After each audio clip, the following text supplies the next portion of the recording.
ඔතුමාණෙනි තවත් වාර්තාවක් ලැබිලා තියෙනවා. මායා මුක්ත දැනැත්තිය නැවත සත්‍ය ගවේෂකට එක් වෙලාලු.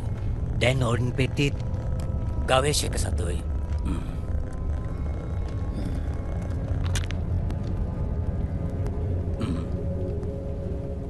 හමුදාව ආපහු කැඳවන්න නැත්තම් මට විරුද්ධව වුන් යොදවාවි.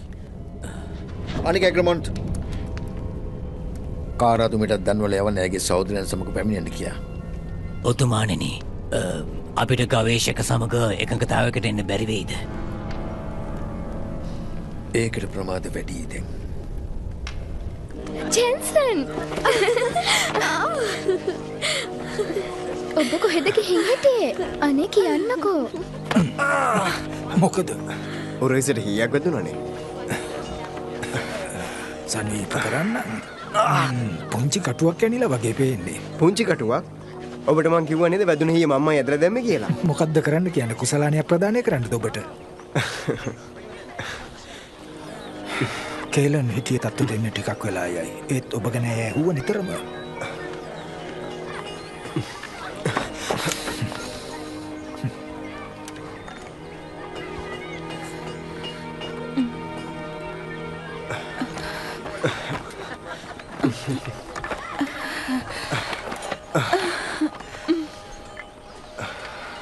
හිතේ ගොඩක් බයින් හිටියේ මං.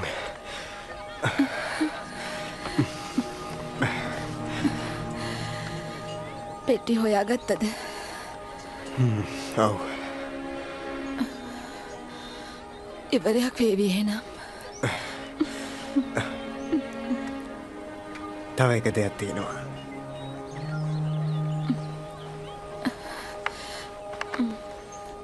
කියන්න රිචඩ්.